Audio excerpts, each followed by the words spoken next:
খেলোয়াড়দের রাজনীতিতে না জড়ানোর আহ্বান প্রধানমন্ত্রীর। দেশে প্রথম ক্রীড়া কার্ড চালু, 129 ক্রীড়াবিদ পাবেন মাসিক 1 লাখ টাকা।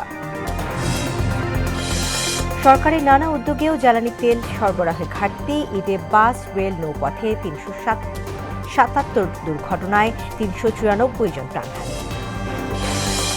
সব গুম খুনের বিচার হবে জানালেন স্বরাষ্ট্রমন্ত্রী। গণভোট অধ্যাদেশ সংসদে না তুলে বিএনপি সংকট সৃষ্টি করছে অভিযোগ জামায়াতের। এবং দেশে উদ্বেগজনক হারে বাড়ছে হামের সংক্রমণ, 1 মাসে 21 জনের মৃত্যু। টিকা কিনতে 604 কোটি টাকা বরাদ্দ স্বাস্থ্য বিভাগে।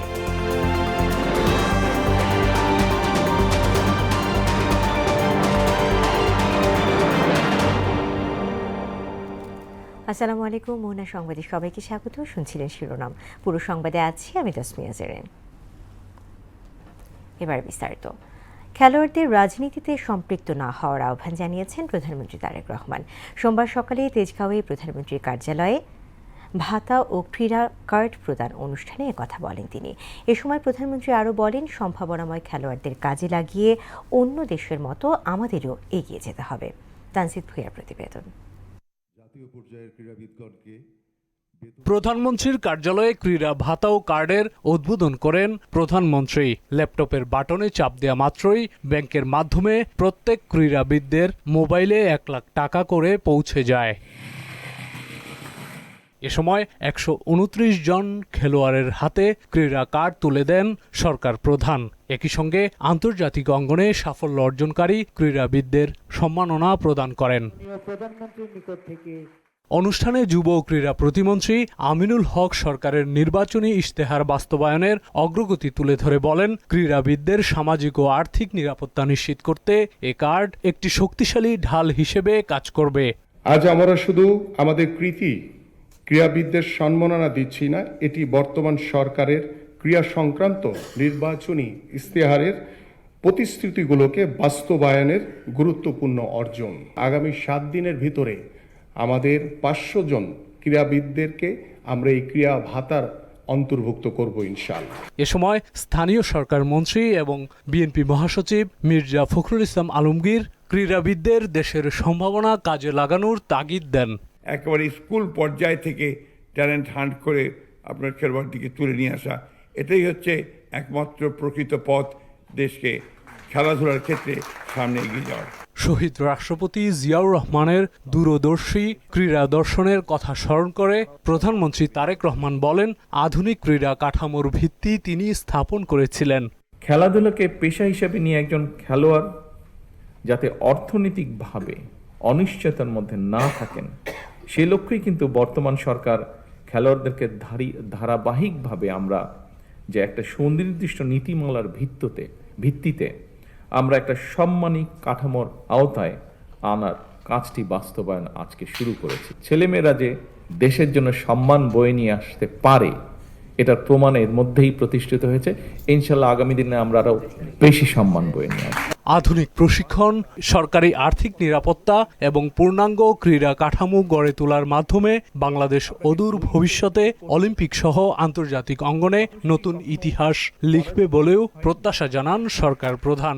দেশে বিদেশে বিজয় মালা বরণ করে বিশ্বে ক্রীড়া জগতে বাংলাদেশকে উচ্চতর মর্যাদার আসনে আপনারা প্রতিষ্ঠিত করবেন ইনশাআল্লাহ।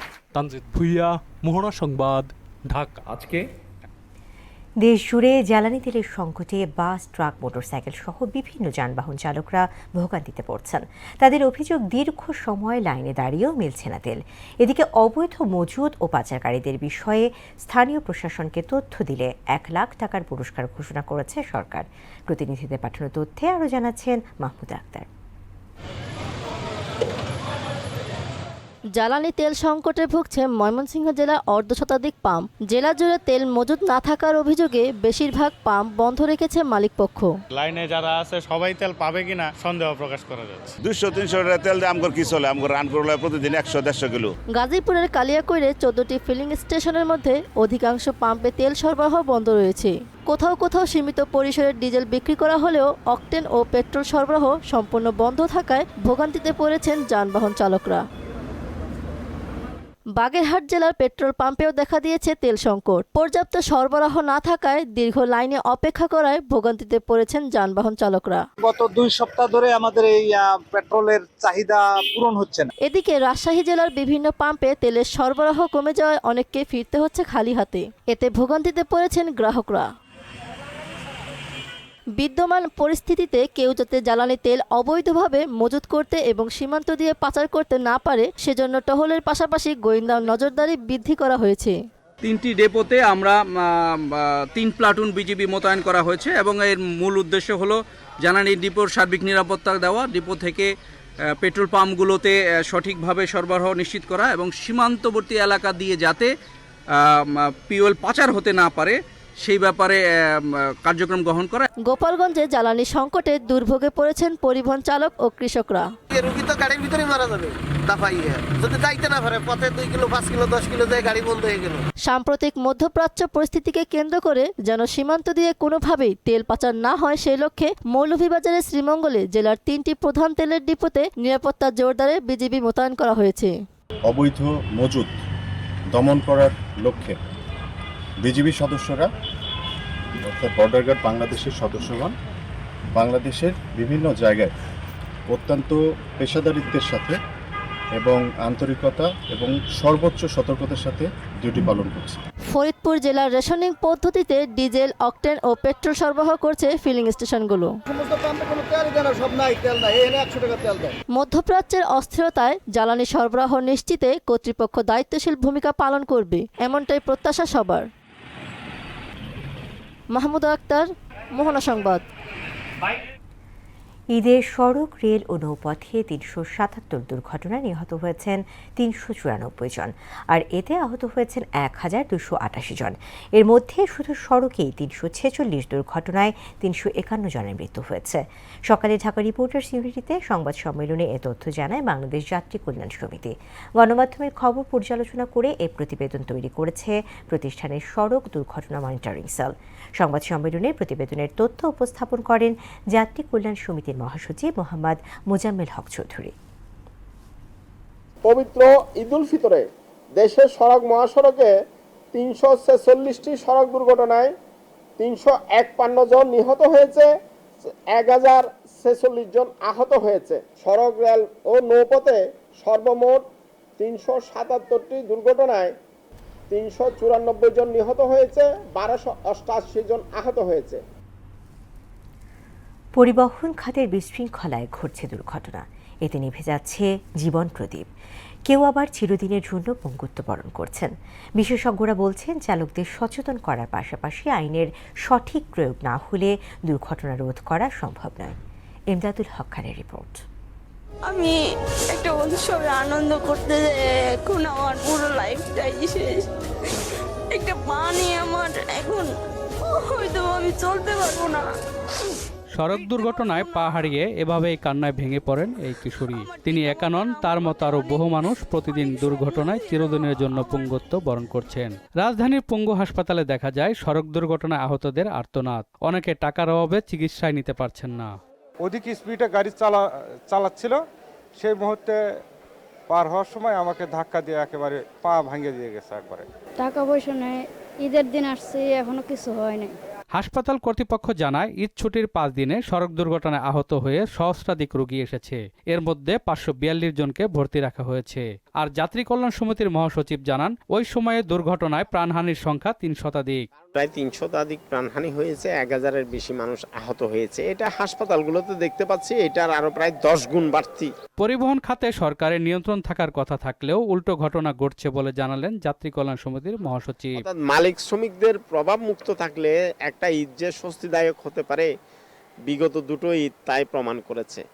আর মালিক শ্রমিকদের সরকার যখন আশকারা দেয় তখন পরিবহন বেপরোয়া হয়ে ওঠে। এটা এইবারের ঈদ এটাই প্রমাণ করে। আর বিশেষজ্ঞরা বলেন সড়কে শৃঙ্খলা ফেরাতে না পারলে দুর্ঘটনা রোধ করা সম্ভব নয়। এ বিষয়ে সরকারকে আরো কঠোর হতে হবে। আমি তো বলবো কিছুই ঠিক নাই, সড়ক ব্যবস্থাপনা ঠিক নাই, বাস ঠিক নাই, চালক ঠিক নাই, চালকের মালিক ঠিক নাই, এমনকি নিয়ন্ত্রণকারী সংস্থা তারাও ঠিক নাই। যারা আসলে রেগুলেটেড হওয়ার কথা তারা এখন রেগুলেটর হয়ে গেছে। তিনি বলেন, চালকদের প্রশিক্ষণের পাশাপাশি আইনের কঠোর প্রয়োগ জরুরি। ঝুঁকি থাকলে দুর্ঘটনা হবে, এটাই তো বিজ্ঞান, এটাই স্বাভাবিক। তো ঝুঁকিগুলি তো কমাতে হবে। আমি বলবো যে সমস্যাগুলি টেকনিক্যাল। বাসের ব্রেক ফেল করছে, এটা তো টেকনিক্যাল সমস্যা। আমাদের দেশে পুরো পরিবহন খাতটা রাজনীতি এমনভাবে আষ্টে পৃষ্ঠে বেঁধে ফেলেছে, এই টেকনিক্যাল সমস্যাগুলি আমরা টেকনিক্যালি আর সমাধান করতে পারছি না। বাসের তুলনায় প্রশিক্ষিত চালক নেই বলেও জানান এই বিশেষজ্ঞ। বিআরটিএ নিবন্ধিত ভারী যানবাহনের সংখ্যা আছে প্রায় 1,80,000। চালক আছে আপনার ধরেন 1 লক্ষ বা 1,10,000 যাদের ভারী যানবাহন চালানোর লাইসেন্স আছে। তার মানে 70,000 চালকের একটা ঘাটতি। এমদাদুল হক খান, মোহনা সংবাদ, ঢাকা। পুলিশ হত্যার বিচার হলে 1971 সালে রাজাকার হত্যার অভিযোগে মুক্তিযোদ্ধাদেরও বিচারের মুখোমুখি হতে হবে, এমন মন্তব্য করেছেন স্বরাষ্ট্রমন্ত্রী সালাউদ্দিন আহমেদ। তিনি বলেন, যারা প্রাণ হারিয়েছেন তাদের বিষয়টি যুদ্ধক্ষেত্রে নিষ্পত্তি হয়ে গেছে। সোমবার ত্রয়োদশ জাতীয় সংসদের প্রথম অধিবেশনের প্রশ্নোত্তর পর্বে তিনি কথা বলেন। এ সময় স্বরাষ্ট্রমন্ত্রী আরও জানান, দেশে সংঘটিত সব ধরনের গুম, খুন ও হত্যাকাণ্ডের বিচার হবে। পাশাপাশি 2009 সাল থেকে 2024 সালের অগস্ট পর্যন্ত দায়ের করা সব রাজনৈতিক মামলা প্রত্যাহারের জন্য প্রয়োজনীয় নির্দেশনা দেওয়া হয়েছে। তাইলে মুক্তিযোদ্ধাদেরও বিচার করা হবে রাজাকার হত্যার বিরুদ্ধে 1971 সনে। যদি এখন কেউ মামলা নিয়ে আসে, গণ অভ্যুত্থানের সময় রাজপথে অভ্যুত্থানকারী আন্দোলনকারীদের বিরুদ্ধে যারা হানাদার বাহিনীর মতো ঝাঁপিয়ে পড়ে হত্যাযজ্ঞ চালিয়েছে, ম্যাসাকার করেছে, গণহত্যা করেছে, তারা জনতার প্রতিরোধের মুখে কেউ কেউ হয়তো প্রাণ হারিয়েছে, কেউ কেউ আহত হয়েছে, কিন্তু সেটা যুদ্ধের ময়দানে ফয়সালা হয়ে গেছে। গণভোট অধ্যাদেশ সংসদে উত্থাপন না করে বিএনপি সাংবিধানিক সংকট তৈরির চেষ্টা করছে বলে অভিযোগ করলেন জামায়াতের আইনজীবী অ্যাডভোকেট শিশির মনির। সোমবার সুপ্রিম কোর্টে এক সংবাদ সম্মেলনে কথা বলেন তিনি। এ সময় সংখ্যা গরিষ্ঠতা পেয়ে দলটির বিরুদ্ধে শক্তি প্রদর্শনের অভিযোগ করেন তিনি। এদিকে 24-এর আন্দোলনে মানবতাবিরোধী অপরাধ মামলায় আওয়ামী লীগ নেতা কামরুল ও ওয়ার্কার্স পার্টির সভাপতি রাশেদ খান মেননের অভিযোগ গঠনের বিষয়ে আদেশের সময় পিছিয়েছে। আরও জানাচ্ছেন মুদাসির আলী। অন্তর্বর্তী সরকারের জারি করা 133 অধ্যাদেশ যাচাই বাছাই শেষে আগামী 2রা এপ্রিল সংসদে উত্থাপনের সিদ্ধান্ত নিয়েছে জাতীয় সংসদের বিশেষ কমিটি। তবে গণভোট অধ্যাদেশের কার্যকারিতা শেষ হয়ে গেছে উল্লেখ করে তা বিল আকারে সংসদে উত্থাপন না করার সিদ্ধান্ত নেয় কমিটি। তবে সরকারি দলের এই সিদ্ধান্তে নোট অফ ডিসেন্ট বা ভিন্নমত দিয়েছে প্রধান বিরোধী দল জামায়াতে ইসলামী। আপনি আজকে যে মনোভাব এখানে ব্যক্ত করেন, এ নিয়ে সোমবার সুপ্রিম কোর্টে ব্রিফ করেন সিনিয়র আইনজীবী ও জামায়াতে ইসলামের কেন্দ্রীয় কর্মপরিষদের সদস্য শিশির মনির। তিনি বলেন, নির্বাচন ও গণভোট একটি আরেকটির সঙ্গে এমনভাবে সম্পৃক্ত, তাতে একটিকে বাতিল করলে আরেকটির গ্রহণযোগ্যতা হারায়। এতে করে জুলাই সনদ বাস্তবায়নও হুমকির মধ্যে পড়ে। নির্বাচনের তফসিল, তার সাথে জুলাই সনদ বাস্তবায়ন আদেশের ধারা 6 এবং গণভোট অধ্যাদেশের শিডিউলে উল্লিখিত 30টি ঐকমত্যের বিষয়, এইগুলো এতভাবে ইন্টারলিঙ্কড, একটাকে যদি আরেকটা থেকে আলাদা করা হয় তাহলে আরেকটা অটোমেটিক মৃত্যুবরণ করবে। These are like inseparable twin. একই সাথে জুলাই সনদ, একই সাথে নির্বাচন কমিশন কর্তৃক ঘোষিত তফসিল এবং ইলেকশনের রেজাল্ট একসাথে ডিসপোজ করতে হবে। Otherwise there will be a legal chaos and legal complexities. গুম প্রতিরোধ অধ্যাদেশ বাতিলেরও সমালোচনা করেন শিশির মনির। এখন তারা বলছেন গুম প্রতিরোধ আইনও থাকবে না, মানবাধিকার কমিশনের আইনও থাকবে না, তাহলে গুমের তদন্ত করার যে এজেন্সি আছে, যা ল এনফোর্সমেন্ট এজেন্সি, ডিজিএফআই থেকে শুরু করে পুলিশ পর্যন্ত তারা আসামি হয়, এই তদন্ত করবে কে? পাশাপাশি দুর্নীতি দমন কমিশন সংশোধনী সংক্রান্ত অধ্যাদেশ, সুপ্রিম কোর্টের বিচারক নিয়োগ অধ্যাদেশ বাতিল করার সিদ্ধান্ত নিয়েও প্রশ্ন তুলেন তিনি। আজকে যে কারণে তারা অসাংবিধানিক বলছেন, এই কারণেই একটি রিট পিটিশন হয়েছিল, অনারেবল হাইকোর্ট ডিভিশন ওই রিট পিটিশনটা সামারিলি রিজেক্ট করে দিয়েছেন উইথ অবজারভেশন। এখন এসে বলছেন এই অ্যাপয়েন্টমেন্ট সিস্টেমটা অসাংবিধানিক, এই জন্য আইনটাকে আমরা ল্যাপস করে দিতে চাই। তাহলে সুপ্রিম কোর্টের বিচারক নিয়োগ হবে কি করে? আগের মতো কানাকানি করে? মুদাসির আলী, মোহনা সংবাদ, ঢাকা। দেশ জুড়ে উদ্বেগজনক হারে বাড়ছে হামের প্রাদুর্ভাব। সংক্রামক রোগটিতে আক্রান্ত হয়ে ঢাকাসহ রাজশাহী, চাঁপাইনবাবগঞ্জ, পাবনা ও ময়মনসিংহের হাসপাতালে শিশুদের চাপ বেড়েছে। এসব জেলায় 21 জনের মৃত্যু হয়েছে। হামের সংক্রমণ প্রতিরোধ ও চিকিৎসা ব্যবস্থায় জোর দিয়ে স্বাস্থ্যমন্ত্রী বলেন, টিকা ক্রয়ে 604 কোটি টাকা বরাদ্দ দেওয়া হয়েছে। এপ্রিলের প্রথম সপ্তাহ থেকেই সরবরাহ শুরু হতে পারে। প্রতিনিধিদের পাঠানো তথ্যে আরও জানাচ্ছেন মাহমুদ হোসেন। রাজশাহীতে হামে আক্রান্ত শিশুর সংখ্যা বেড়েই চলছে। হঠাৎ করে এই রোগের প্রাদুর্ভাব দেখা দেয়ায় নগরীতে উদ্বেগ বাড়ছে। চলতি মাসে রাজশাহী মেডিকেল কলেজ হাসপাতালে হামে আক্রান্ত হয়ে 12 শিশুর মৃত্যু হয়। সোমবার রাজশাহী মেডিকেল কলেজ হাসপাতাল পরিদর্শন করেন বিএনপির স্বাস্থ্য বিষয়ক সম্পাদক ডাক্তার রফিকুল ইসলাম। জনগণকে আতঙ্কিত না হয়ে সতর্ক থাকার পরামর্শ দেন তিনি। জনগণকে জানাতে চাই যে এটা নিয়ে আতঙ্কিত হওয়ার কিছু নেই। আপনারা অবশ্যই সাবধানতা অবলম্বন করতে হবে, কারণ আপনার স্বল্প পরিসরে যে বেড সীমিত সংখ্যা থাকে সেখান থেকে যেন আরেকজনও না হয়, অতীব দ্রুত এটি গবেষণা করে কেন এটি 9 মাসের আগেই প্রাদুর্ভাব হচ্ছে সেই ব্যাপারে আমাদের যারা গবেষক আছেন তারা সেই ব্যাপারে সুনির্দিষ্ট নজর দিবেন। শিশুর সুরক্ষায় সময়মতো টিকা প্রদান এবং স্বাস্থ্যবিধি মানার বিকল্প নেই বলে জানান রাজশাহী মেডিকেল কলেজ হাসপাতালের পরিচালক। এই পেশেন্টগুলো যখন আসে তখন অনেকেই কিন্তু খুব ক্রিটিক্যাল কন্ডিশনে আসে। আমরা আমাদের চিকিৎসা দেই এবং অনেক পেশেন্টকে আমরা চিকিৎসার শেষ পর্যায়ে পাই, যার কারণে অনেক সময় তাদের জন্য প্রয়োজনীয় যে সাপোর্ট, যে আইসিইউ সাপোর্ট বা অন্যান্য সাপোর্ট আমরা অনেক সময় দিতে পারি না। চাঁপাইনবাবগঞ্জেও বাড়ছে হামের প্রকোপ। সেখানে এখন পর্যন্ত 4 শিশুর মৃত্যু হয়। বর্তমানে 70 জন হাসপাতালে চিকিৎসাধীন। রোগীর চাপ বাড়ায় হাসপাতালের মেঝেতেও চিকিৎসা নিতে হচ্ছে অনেককে। জ্বর ঠান্ডা হয়েছে, 3 দিন হয়েছে আসা ভর্তি হয়, আবার হাম হয়েছে। আমাদের এদিকে কিছু দেখেন, সাহায্য করেন, এখানে কোনো চিকিৎসা পাচ্ছি না ভালো। হাম আক্রান্ত শিশুদের আইসোলেশনের পাশাপাশি ভিড় এড়িয়ে চলার পরামর্শ দেন এই চিকিৎসক। আমাদের সচেতনতার জন্য আমরা এটা নিজেদের ভিতরে করেছি, যেহেতু নিউমোনিয়াতে মারা গেছে, মিলস আউটব্রেক হয়েছে, অতএব আমাদের সতর্কতা জরুরি। এদিকে ময়মনসিংহে হামে আক্রান্ত হয়ে গেল 48 ঘন্টায় আরও 2 শিশুর মৃত্যু হয়েছে। এ নিয়ে জেলায় 12 দিনে হামে 5 শিশুর মৃত্যু হয়েছে। হামের প্রাদুর্ভাব ঠেকাতে সরকারের তৎপরতা উল্লেখ করে স্বাস্থ্যমন্ত্রী সরদার মোহাম্মদ সাখাওয়াত হোসেন বলেন, এপ্রিলের প্রথম সপ্তাহ থেকেই হামের টিকা সরবরাহ শুরু হতে পারে। সচিবালয়ে সাংবাদিকদের সঙ্গে আলাপে তিনি বলেন, রোগটির সংক্রমণ বাড়লেও সরকার তাৎক্ষণিকভাবে ব্যবস্থা নিয়েছে। আমরা দুই পক্ষ আমরা একমত হয়েছে, একটা ওয়ার্কিং টিম গঠন করা হবে, জয়েন্ট ওয়ার্কিং ফোর্স 5 মেম্বার, সবগুলিকে কিভাবে উন্নত করা যায়। টিকার জন্য ইতোমধ্যেই 604 কোটি টাকা বরাদ্দ দেয়া হয়েছে বলেও জানান মন্ত্রী। Hospitals to establish in each division. Mahmud Hossain, Mohona সংবাদ। দর্শক, এ বিষয়ে আরও জানাতে রাজশাহী থেকে যুক্ত হচ্ছেন আমাদের সহকর্মী মেহেদী হাসান শ্যামল। চলে যাচ্ছি তার কাছে।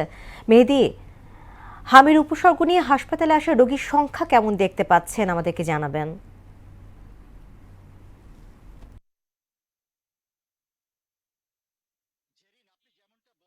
আপনার মতো করে আমি আসলে মোহনার দর্শকদের জানাতে চাই যে রাজশাহী মেডিকেল কলেজ হাসপাতালে সারা দেশের মতো যে হামের যে প্রভাব যেটা শুরু হয়েছে সেটা কিন্তু আশঙ্কাজনক হারে বৃদ্ধি পেয়েছে।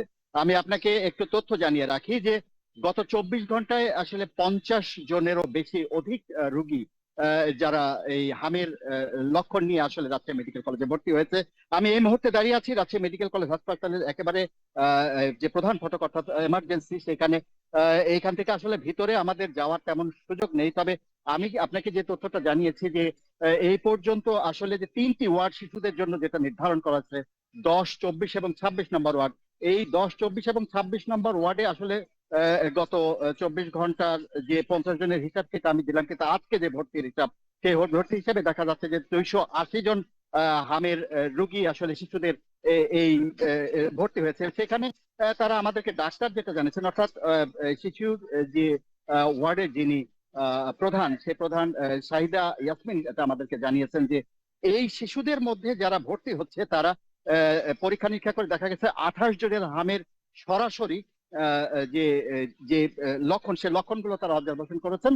এবং পাশাপাশি তিনি আরো একটি বিষয় আমাদেরকে জানিয়েছেন যে 65% রোগী যারা 9 মাসের নিচে আছে, অর্থাৎ এই শিশুদের নয় মাসের নিচে যারা, তারা 65% রোগী এখানে আছে। সেইখানে আজকে এখানে রাজশাহী মেডিকেল কলেজ হাসপাতালে হামের প্রাদুর্ভাব নিয়ে কেন্দ্র থেকে এসেছিলেন বিএনপির যিনি স্বাস্থ্য বিষয়ক সম্পাদক ডাক্তার রফিকুল ইসলাম। তিনি এসেছিলেন। তিনি এই আশঙ্কার বিষয়টা তিনি নিজেও একটু আশ্চর্য হচ্ছেন যে আসলে 9 মাসের পর যেটা হয় যে হামের টিকা আসলে দেওয়া হয় 9 মাসের পরে, কিন্তু 9 মাসের আগে যে 6 মাসের কিংবা 3 মাসের রোগীদের যে হামের যেটা হচ্ছে সেটা আসলে কিভাবে সম্ভব, এই বিষয়ে তিনি আসলে গবেষণার জন্য নির্দেশনা দিয়েছেন। তো যেদিন এই ছিল রাজশাহী মেডিকেল কলেজ হাসপাতাল থেকে আমার কাছে হামের সর্বশেষ। শ্যামল, আপনাকে ধন্যবাদ। ক্রিপ্টোকারেন্সির মাধ্যমে পাচার হওয়া টাকার হিসেব নেই বলে জানিয়েছে সিআইডি। তবে এই বিষয়ে চাঞ্চল্যকর তথ্য পেয়েছেন বলে জানিয়েছেন ডিআইজি আবুল বাশার। এর অংশ হিসেবে ক্রিপ্টোকারেন্সির মাধ্যমে পাচার হওয়া 44 কোটি টাকা দেশে আনা হয়েছে বলে দাবি সংস্থাটির। ক্রিপ্টোকারেন্সি প্ল্যাটফর্ম MTFE-তে প্রতারণার শিকার এক বিনিয়োগকারীর অভিযোগের তদন্তে 1,500 কোটি টাকার সন্ধান পেয়েছেন তারা। বিস্তারিত এমদাদুল হক খানের রিপোর্টার। অল্প সময়ে বেশি লোভের লাভে নিজের সবটুকু বিনিয়োগ, এভাবেই দেশ থেকে উধাও হচ্ছে কোটি কোটি টাকা। অতি সহজেই ধনী হওয়ার লোভে MTFE নামের একটি অনলাইন প্ল্যাটফর্মের ফাঁদে সর্বোচ্চ হারিয়েছেন অনেকেই। খিলগাঁও থানায় দায়ের হওয়া এক মামলার তদন্তে চাঞ্চল্যকর তথ্য পেয়েছে সিআইডি। সিআইডির হেডকোয়ার্টারে ব্রিফিংয়ে ডিআইজি আবুল বাশার বলেন, দীর্ঘ তদন্ত আর আইনি প্রক্রিয়া শেষে ইতিমধ্যেই দেশে ফিরিয়ে আনা হয়েছে পাচার হওয়া অর্থের 44 কোটি 14 লাখ টাকা। বিজ্ঞ আদালত ও স্বরাষ্ট্র মন্ত্রণালয়ের নির্দেশনা মোতাবেক এই পাচারকৃত ক্রিপ্টোকারেন্সি বৈধ মুদ্রায় রূপান্তর ও হস্তান্তরের লক্ষ্যে অ্যাসেট রিয়েলিটি লিমিটেডের সাথে সিআইডি বাংলাদেশ পুলিশের একটা লিখিত চুক্তি সম্পাদিত হয়। অনেক আলোচনার পরে এই পদ্ধতিতে আমরা উপনীত হই। চুক্তি মোতাবেক অ্যাসেট রিয়েলিটি লিমিটেড পাচারকৃত ক্রিপ্টোকারেন্সি ডলারের রূপান্তর পূর্বক 36,22,997 US$, যা চলতি রেট অনুযায়ী 44,14,62,303 টাকা সোনালী ব্যাংক PLC মালিবাগ শাখায় সিআইডি বাংলাদেশ পুলিশের এই অ্যাকাউন্টে গত 25/3/2026 তারিখে তারা প্রেরণ করে। উদ্ধার হওয়া ক্রিপ্টোকারেন্সির এই অর্থ সোনালী ব্যাংকের যৌথ অ্যাকাউন্টে রাখা হয়েছে বলেও জানান এই কর্মকর্তা।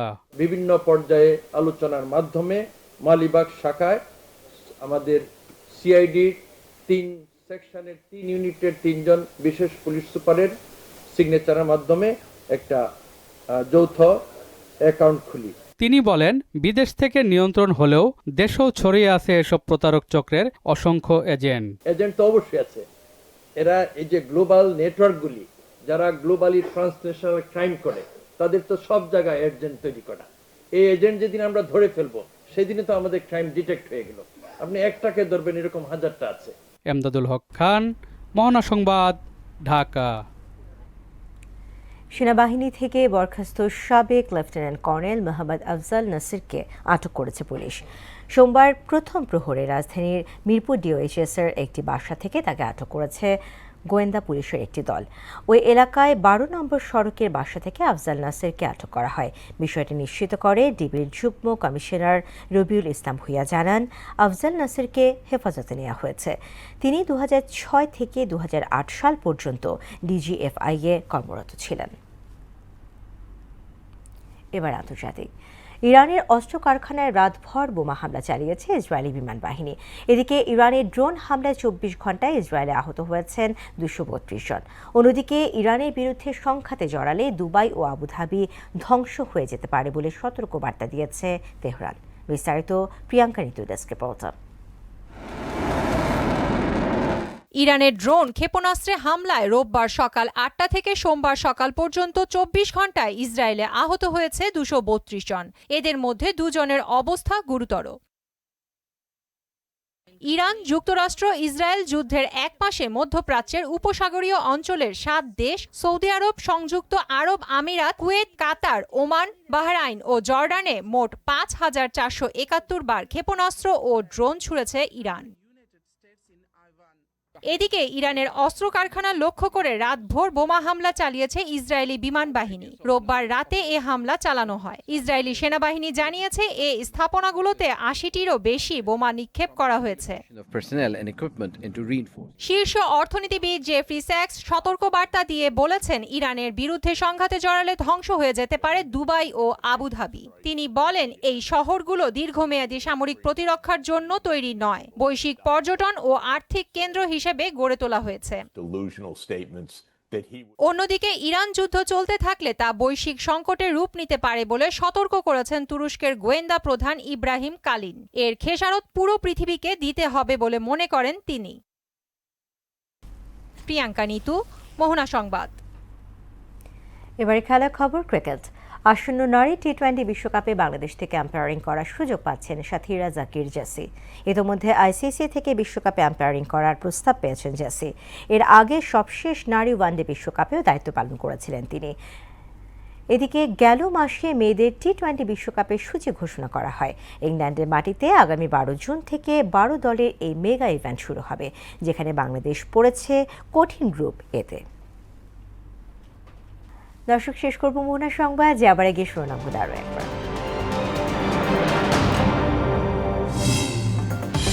খেলোয়াড়দের রাজনীতিতে না জড়ানোর আহ্বান প্রধানমন্ত্রীর।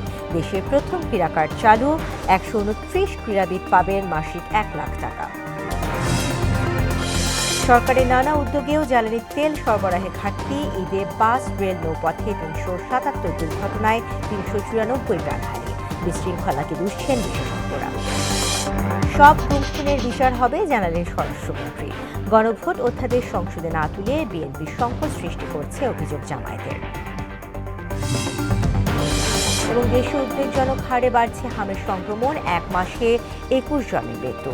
টিকা কিনতে 604 কোটি টাকা বরাদ্দ স্বাস্থ্য বিভাগে। দর্শক, এই ছিল মোহনা সংবাদে। পরবর্তী সংবাদ রাত 9টায়, এর আগে সন্ধ্যা 7টায় দেখবেন সংবাদ এক নজরে।